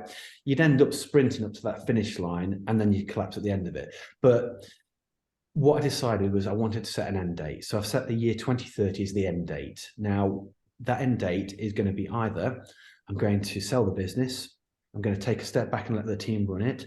There's going to be a partial management buyout, or there's going to be a full management buyout. But somehow I want to build this machine that has a value, that has assets in it, that's got a way of doing things that's replicable, that people understand, that can be taught to other people very easily. And if I wanted to sell it, I could. Now, I might get to the year 2030 and I might say, you know what, this is just working so bloody well, I'm going to go for another 5 years and I'll set a new end date.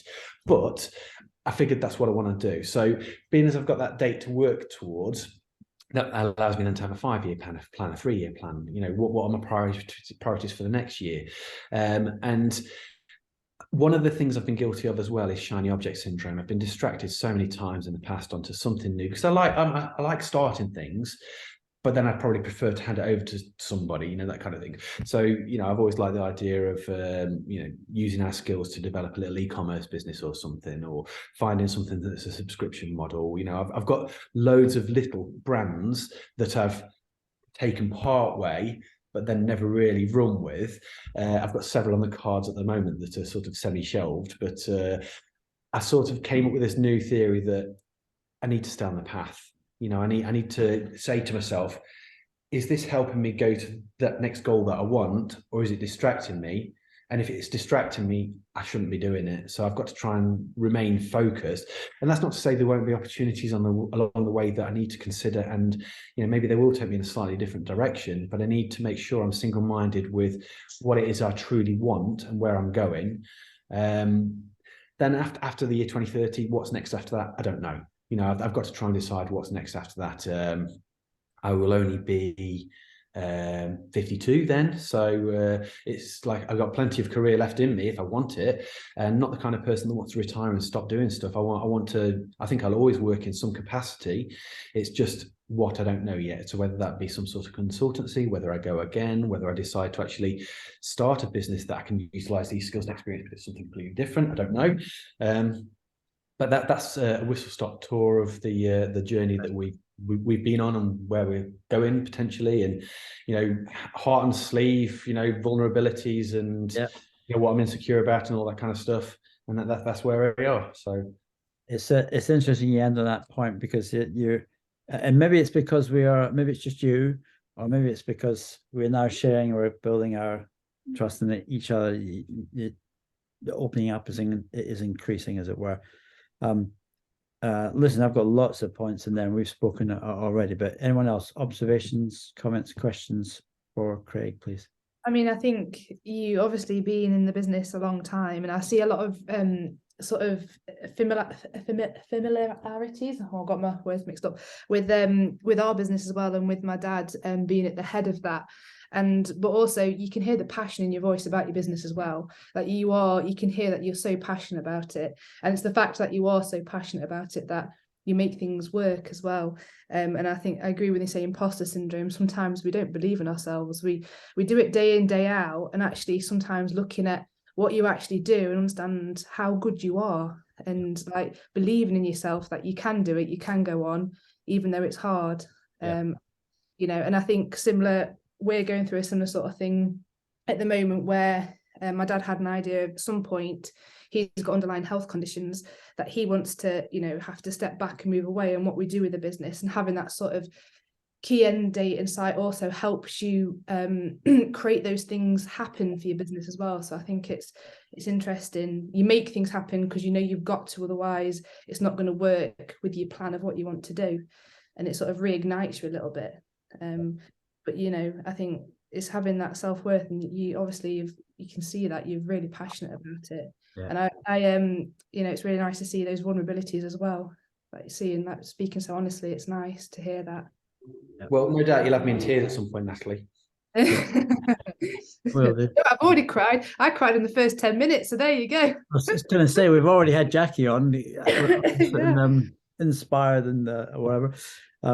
Fantastic. Any other points for Craig, please? Yeah, I thought there's naturally going to be quite a lot of overlap between us, Craig, with both running agencies. But I was particularly interested that 20 years in, you're still feeling imposter syndrome, because I feel it, because this is the first agency I've been part of, and I think, hold on, I've not got experience of other agencies, particularly when the team around me have all worked at 2-3 different agencies, so they've got loads of different experiences to relate to, whereas for me it's like, I came to telecoms and then just ended up in an agency. So you think, do I have what it takes? But I think we do, and I think you're hungry, and you've been hungry enough to look elsewhere, and even just being in groups like this and having conversations and realizing that, wow, everything that you said, staff turbulence, last year best year on paper, but it wasn't necessarily, because it was so hard having to work on the business, not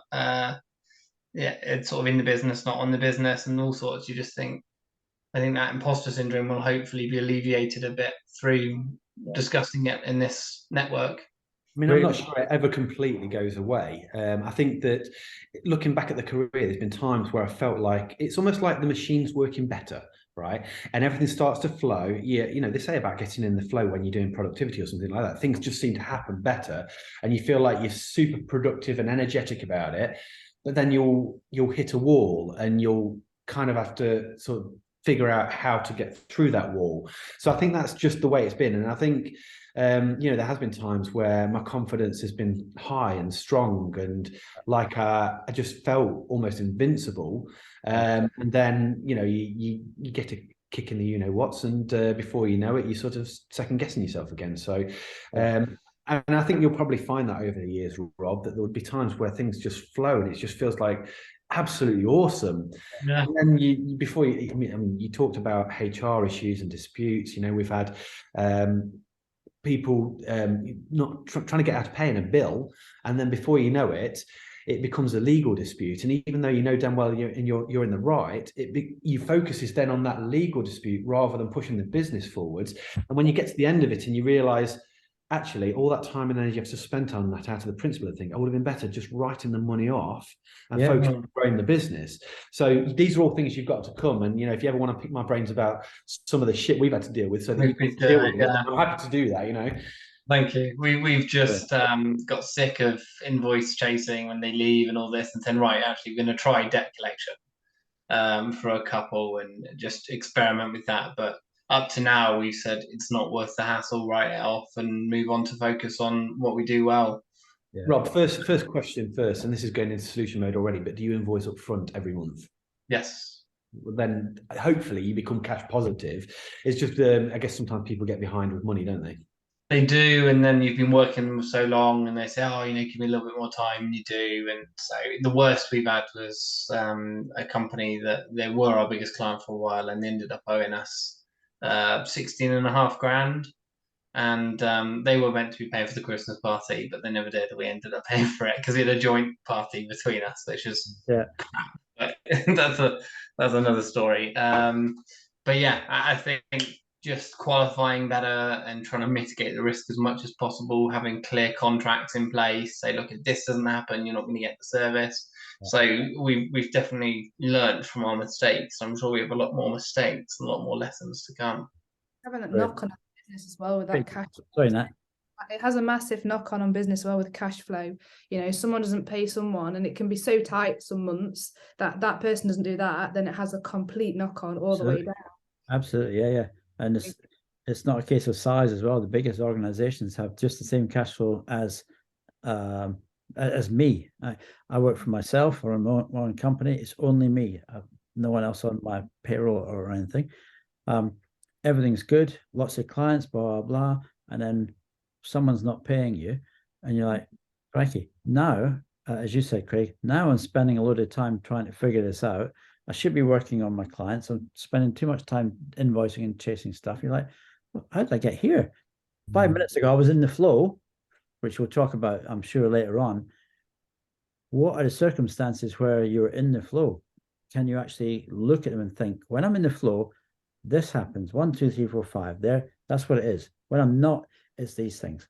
What are the things that potentially knock me off, and how do I anticipate that's going to knock me off? So little bits like me are, I know I'm not on the flow if I've been sitting here too long on my own, doing stuff, planning stuff, getting strategy days ready. I just need to be around people. So sometimes it's like, you're like this, John, because you've not spoken to anyone for however long, or you've not physically seen. Just go out and go to the shops and say hello to the shopkeeper and come back, and suddenly you're energized again. So it's knowing these little things that what boosts me, what doesn't, etc. But Craig, there's loads of stuff in there that we can pick up. Imposter syndrome after 20 years, as Rob was saying, that's an interesting one. How to build a sales team. That question's come up more than once now. Shiny object syndrome, as I call it, as you mentioned. Fantastic. I think I mentioned to you in a one-to-one. I will repeat this probably every session. A guy called Stephen Covey, who wrote The 7 Habits of Highly Effective People. His one of his best lines ever for me is, the main thing is to keep the main thing the main thing. So write that down and tattoo it to your head. The main thing is to keep the main thing the main thing. So your main thing as a senior person, entrepreneur, owner, leader of a business, is to keep the main thing, the thing that you do that makes you money, the main thing that you and all your staff and customers and everyone's working on. That's where the cash is. Far too often we go, oh, look, that's shiny. I'll just wander over there. And 5 minutes or 10 minutes or 5 weeks or 6 months later, you go, oh, crikey, my business isn't doing so well. That's the main thing. So it's not to stop being entrepreneurial and seeing shiny objects. The clever bit is to choose the ones to chase, choose the avenues to, that's not chaseable. You get it in your heart and you get passionate about it, but actually someone else will say, what you doing going over there? And you think, I wish you said that to me 6 months ago, because I've been chasing a shiny object. So we'll talk about that. But there's Something lots of I things forgot, that- something else I forgot to mention as well, about growing over the next few years. So probably the 3 years before 2030, I'll be focusing on things like consolidation and profit. But before that, I'm looking to build assets and grow the sales. Now, I'm confident I can get back to the 20% year-on-year growth that I had before. But one of the other avenues that I'm looking at, and I mentioned this on the call previously, was identifying other agencies that potentially feel the same way I have at my worst, that are looking for a way out, that we could potentially do some sort of buyout deal, refinance their business, allow them to exit and take over their customers. Now, that will allow more exponential growth. It could potentially each time double the size of the business or whatever. But that we had a near miss with that before Christmas, where we had an opportunity. It didn't quite come off in the end, but that would have doubled the size of our business. So over the next probably 3-4 years, I'm looking out for opportunities like that as well. So that's just something else to be mindful of when we're on our journey together. Brilliant. Craig, thank you very much. Right, just looking at the watch 5 past, we have Duncan left. So another quarter of an hour, Duncan, and then we need to wrap up, summarize, and see what we're going to be doing going forward. Thank you, Craig. Thanks, everybody. So, Duncan, the floor is yours, sir. Thank you. So my name's Duncan Adams. How I got to this point was I started working in the marine industry. When I left school, worked in that up until 2016, and I was working for a boat builder in the building capital of the world in Derby, and decided that getting up at 2-3 o'clock in the morning to drive to the south coast to keep picking things up and dropping things off probably wasn't the best thing for me to do. So I decided to take over a business in the world of sewing, having never been on a sewing machine before in my life. Partly down to the fact that my mum's always sewn and my dad was an engineer, or is an engineer. So I thought, well, I can sew. I've run shops before. My mum's a sewer and my dad can help me fix the machines. Luckily, the guy who we bought the first shop from, he set it up from scratch, and we kind of did a mentorship training on the service side of things package. So that started out, and the original plan was for him to be in the business with me for about 3 years. But it turned out I didn't need him for 3 years. I only needed him for 3 months, because by the end of that, I could quite proficiently fix the machines. So we took on that. That was on in Beeston with the website. The plan was, well, I was on there on my own. The big plan was that I would grow the business and my wife would come and work with me. That didn't work out very well. She no longer works with me. We are just about married still, though. And so I did it on my own, to the point where then we started to look at how do I grow the business, and the idea then was to grow the website, which is when I first met Craig, and we started to go down the route of trying to increase sales and everything with the website and develop that. That's been an ongoing thing. With that website didn't turn over very much. It was a couple £100 a month. The website now turns over 10,000, and the plan £10,000 a month averagely. And the plan is then to grow that. My next step is 15 grand, then 20 grand, and so on and so on. I have kind of hit a bottleneck with that, and I can't seem to get past that £10,000 mark, which is something to explore as we go through. The pandemic hit, and if I'm honest, we had the best pandemic we ever had. Sewing became everything that everybody wanted to do. Sewing for scrubs, making face masks. The sewing industry went pop. That year we turned over £500,000. Me on my own with me screwdrivers was fixing machines every day and selling machines hand over fist, which was fantastic. Then in 2021, I saw an advert on Facebook, somebody selling a business in Mansfield. So I said to my sister, who lived in North Wales, what do you think? And she says, yeah, buy it. And I said, I'll buy it if you come back to run it. My sister's still in North Wales, and I'm now I'm the owner of a business in Mansfield called Sally. It used to be called Sally Twinkle. Is it Sally Twinkles? Yeah. That's it. So Sally Twinkle's been going since 1967. It has a massive following within the Mansfield area, everybody knows it. It's in some cases people talk about it as if it's a religion. It's quite crazy and scary. So when I changed the name in January, it caused a couple of comments, let's say. So that's where we are at the moment. So now the way I look at it, I've got a shop in Beeston, a shop in Mansfield, and I've got my online shop. My plan and my old goal is to be the biggest sewing machine provider in the Midlands. I want to be the name very similar to what Sean said about his old neighbour in Ilkeston, that I want to be the, if someone wants to buy a sewing machine, I want to be the people that the people come to, or my business be the person it comes to. Yeah. That's the aim, or the big, or a hairy, audacious goal, as we used to call it. My main challenges at the moment, I'm going to start off with the top of the list, is cash flow. Every month last year and so far into this year turned into am I going to pay the staff? Can we pay the staff? We managed to do it on a monthly basis, and we pay all the bills. That's fine, but I've got nothing in the bank. I'm not making a lot of profit with the Mansfield shop at the moment. It's down. My P&L at the moment for the year says that we're down 22k. So the profitable side of things is my Beeston shop and my website, which seems to be holding everything up.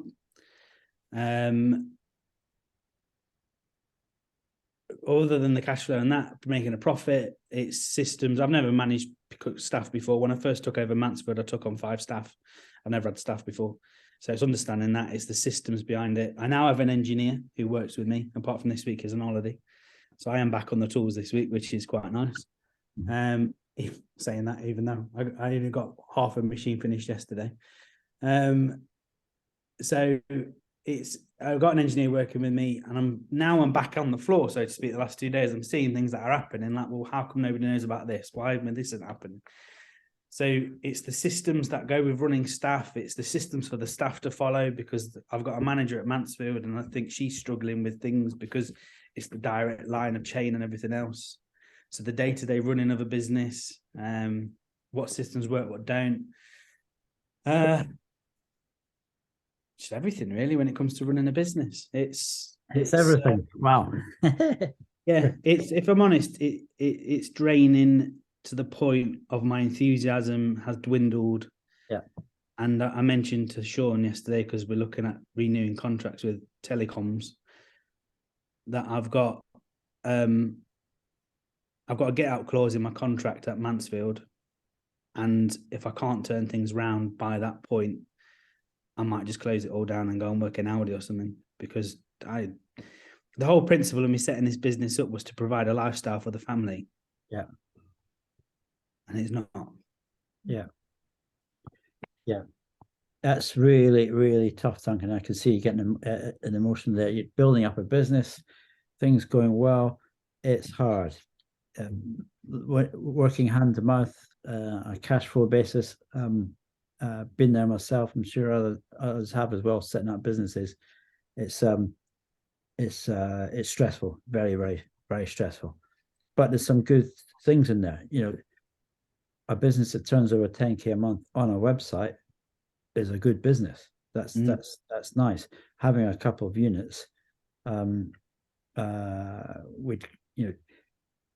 changing the name of something, getting some grief for that. It'd be interesting to see why you changed the name and what that was about in later sessions and things. Taking on and managing staff, getting away from the staff, and then going, he's on holiday, so you go back on the tools on shop floor, and you notice things that aren't quite. It's normal, absolutely normal. And someone else was mentioned about, I think it was Natalie mentioned about how to spread myself. How do I not be involved in things that I can delegate and trust people to, and what do I have to be involved in? But lots to discuss and lots to help you on there, Duncan. Thank you. Anyone else got any observations and questions for Duncan, please? Just a quick one. Do you is it just personal machines, or is it business machines you fix and repair as well? The industrial side of things. Do you mean the big ones, the big factory machine? Yeah. So we just do domestic machines now, but that's purely down to the fact of I haven't been in a position to go into any industrial ones. Now, ironically, I had a conversation with a couple who run their own business from home with industrial machines. So we are going this year. I am going to start looking into service and repairing industrial machines as well. Yeah, definitely, because I think it's one of those things. I know personally from our factory as well, the guy who does our stuff is retiring, and he's basically given up a lot of his customer base. And the area that we're in, there is still a lot of sort of, you know, there is that industry still there. It's interesting to see if you could tap into that, because I know once he's gone, we're looking at the moment, we're like, who the hell's going to do this for us? So there are, it's that, you know, those sort of things. Once he does fully retire, because there's not many people within who do that at all. I think there's Grangers. I think is it Grangers who do it. But you've got like, Grains. That's it. You've got to book, you know, months. It could be a month, waiting a month for someone to come and fix your machine, which isn't great. Which maybe stops, an obviously. introduction. Maybe introduce each other. Yeah, definitely. I could talk to him and see if he has customers that he's not, you know, going to be taking on or continuing with. There's a customer base there which they're going to have to. Yeah, that could be amazing, Duncan. Thank you, Natalie. That could be a real result if you can make something happen there together. So it's up to the two of you to make something work for the for both of you, really. Because if you're Natalie, if you're using your supplier and Duncan has capacity looking for new clients. Yeah, and I know he's definitely going to have people. Yeah, he's not going to be continuing with. So finding those people and passing those contacts on, you never know, do you? Never know. Yeah. Brilliant. That'd be good. Craig. My question's around pricing. How confident are you that your pricing is at the right level? And I'll give you an example. One of our customers, they had many small customers, and it was more like a monthly fee type business. And when we got talking about the same thing, they were charging something like $10.99 a month. But when I asked them what the industry average was, it was $15.99.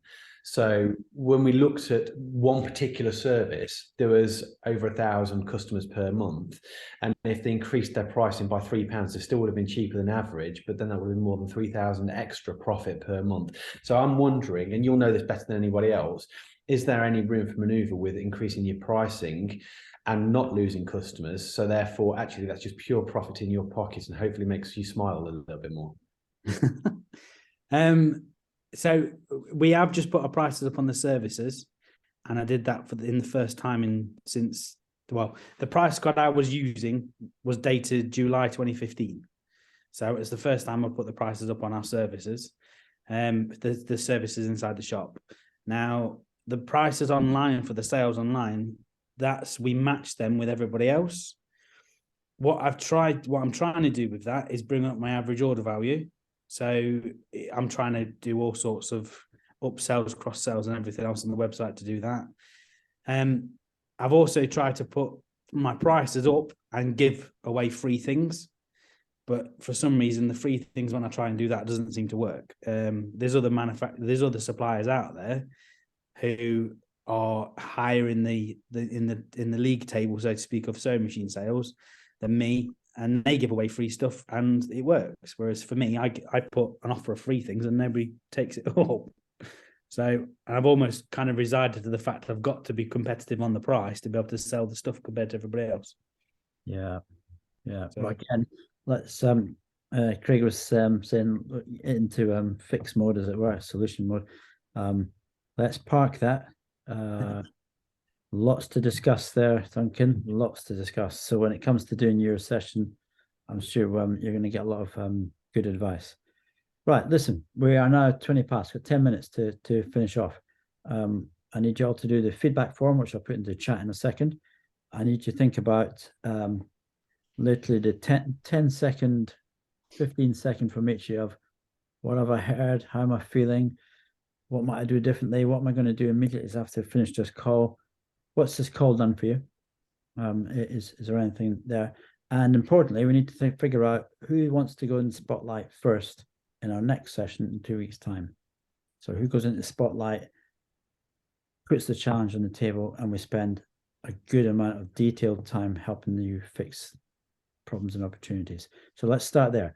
Anyone want to volunteer? Anyone want to go for it first next time? We probably need 2 of us.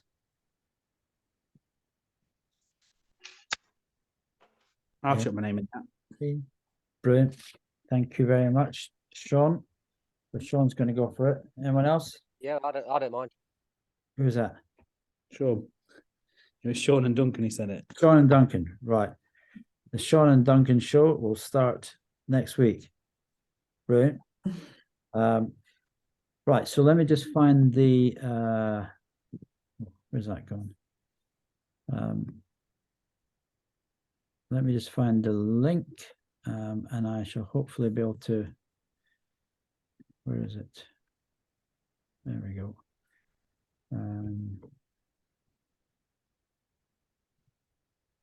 Does anyone? I'm on. My good old normal PC was packing up, and I've gone on to for my son-in-law. I bought an Apple. I'm only been on it a week. Anyone gone from PC to Apple? Bloody nightmare. Yeah, I'm an Apple based. I'm well within that ecosystem, unfortunately. Do you know what? Everybody I've ever recommended Apple to rather than PC, they've always loved it. So just give it a few more seconds and you'll love it and you'll never get it. You will then buy everything, and that's the issue. You see, your watch opens your laptop, this and that, and then you're in. Unfortunately, Nightmare. slippery slope. Right, this form should take 30 seconds. Can you see it in chat? Just pop into chat. There's a form there. It says for Stuart, something because that's me actually. I'm John Bunting. That says Stuart's the wrong name on it. But basically, how did it go? You enjoy yourself? Was that good? Great to get your feedback. So let me know if you can find that form. We'll get that filled out. Yeah.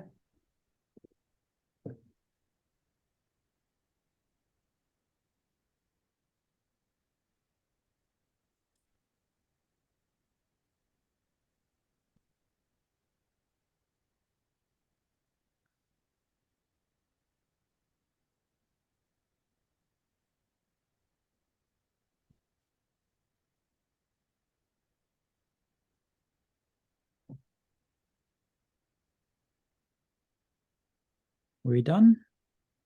Mm-hmm. Yeah, nodding heads. Brilliant. Right. Okay. Last thing then. Last thing is just 30 seconds from each of you, really. What anything, what you like, what disliked about it, what you're going to do differently, something you've heard, something you think you can help someone on. Anything really, just a little comment. If you want to be held to account on something, if you want to say, I'm going to make this call, I'm going to do this, make this change, then by all means, and we can pick you up next time and go, have you done it? Just to keep you on track like a little terrier dog. So Natalie, why don't you go first? What's your thoughts? What are you going to do differently? I think first of all, I'd like to say thank you because I was a little bit nervous coming to speak and like what to talk about. And I think having everyone speak so open, honestly, and also being so kind has made me feel like next time I'll be able to open up and feel more confident with speaking within these well, not four-walled, but in effect.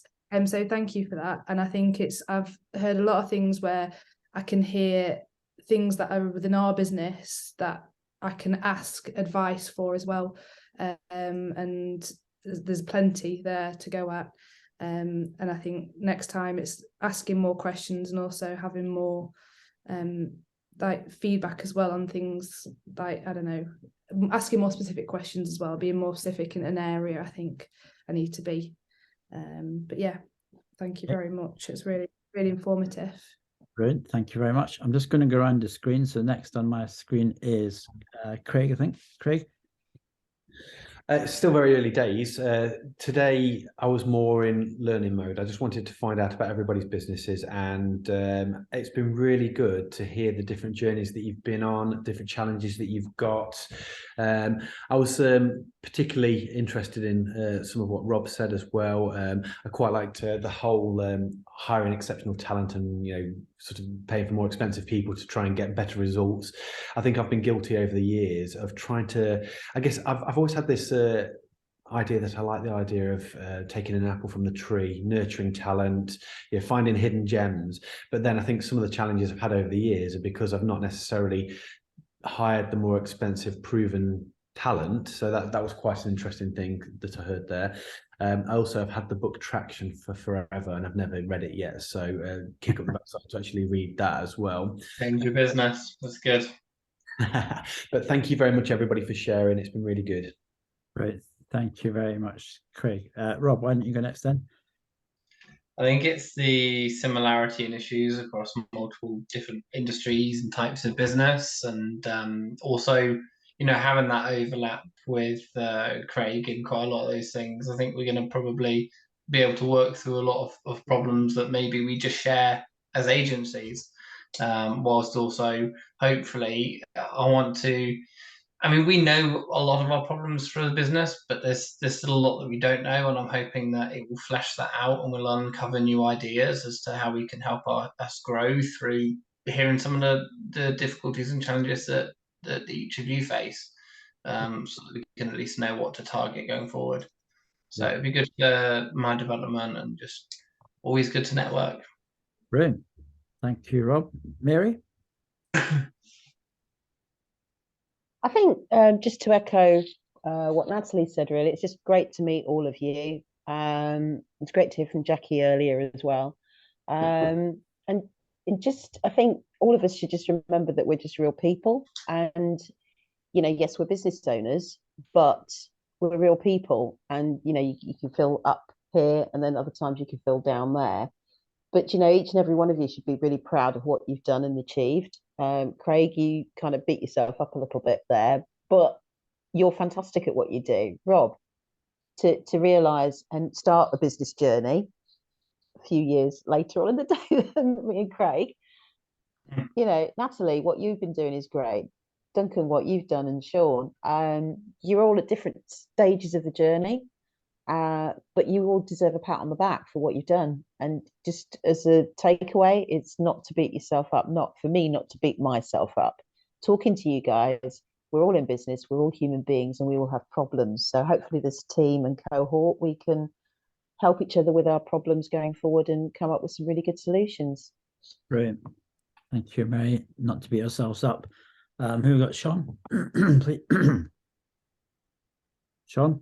Pretty much the same as everybody else has said, really. I think what because I've met Duncan before. I think we've probably talked about this in the past, that a lot of people have a lot of different problems inside a business, but I think what you find is it's generally people are just saying it in a different way. So I think, somebody's experience of what sounds like a different issue is probably going to be the same as somebody else's that they've been through. So I think that's going to help a lot along the way. I think from a personal thing, I think I know where my business needs to go, and I know that I need some kind of salesy kind of thing going off, because I think it will push my business forward. But as Mary said before, it's not really about having salespeople. It's about just getting the name out there, getting that brand out there, people knowing who we are, where to come, and that kind of thing. So I think I'm going to start thinking a little bit more about how we do it that way than I was previously. Yeah. Well, there's more than one route, and Mary's talked about one, you've talked about one. What are the options for business growth? How do you do it? Exactly. Getting that the biggest question that we've all got. It is, and how do you grow it and what's stopping you? But if it is growth and it's sales, there's more than one way to get sales, as has been demonstrated. There's the advocacy, word of mouth, there's marketing, there's buying a sales team, there's outsourcing to a telesales organization, there's more digital marketing. There might be a dozen ways of doing this. It's selecting the right one. So hold that thought until next time, possibly. Okay, who else we got? Duncan. Yeah, I think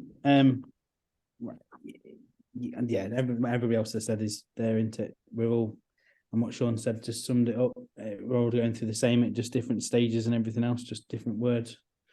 And I think what I'm going to take home is look into industrial sewing machine service and repairs. In Mansfield. I've heard in Mansfield, mate, there's something up there that someone's retiring or something, so might be a good place to start. Yeah, definitely. Might do that. You're on commission for that, Sean. Yeah, I'll take anything I can get my hands on, no problem. Brilliant. Listen, everyone, great start. Thank you so much for being so open and honest and sharing. And Jackie too, because hopefully she'll see this. Next time we'll also have hopefully we'll have Andrew and David on the call as well, who just are up for this but couldn't make today. So we'll do their introductions and then we'll get straight into the Sean and Duncan show, looking at in more detail. Now, Sean and Duncan, if you want to speak to me in the meantime, whatever, but I can email you some guidance really on what to do in your spotlight. But basically, you're just putting up, this is the major issues I've got, help. It can be as short as that. And then we're going to discuss and debate for an hour. We're going to go in much more detail. And you know what, within that, just because we're focused on Duncan's business doesn't mean that Mary's learning about her business. Just before it's focused on Sean doesn't mean that Natalie's going, crikey, I need to do that as well. So you're learning from each other all the time. But fantastic start. Loved it. Thank you so much, everybody. Just one more question. I know there's a couple of sessions that I can't make it, and I would really love to still be able to see what happens on the call. So I know that this is confidential and it wouldn't go any further, but I like the fact that today's been recorded, and I would love to still be able to see what happened on the call, even if I can't be there. Yeah. If everyone's okay with that, we can record this. We can record in future. Yeah. Yeah. Let's do that. No problem. Who is it? Craig, you're not here next time, are you? No. No, you're not here next time. Brilliant. So let's record and we can get you that sent to you. No problem. Right. 12:31. Nearly on the button. Thanks, everybody. Amazing. Get in touch if you need to. I need to do some one-to-ones with some of you. So if you can get back to me on my email with dates, we can do an hour's one-to-one. That'd be fantastic. But I'm always available in the meantime. If you want to bounce something, have a rant, have a question, just drop me a line. I'm very happy to come on and just have a quick chat. Brilliant. Thanks a lot. Thank you. Guys. Thank you. Bye. Bye. Cheers, Bye, all. bye, bye. Thank you. Bye.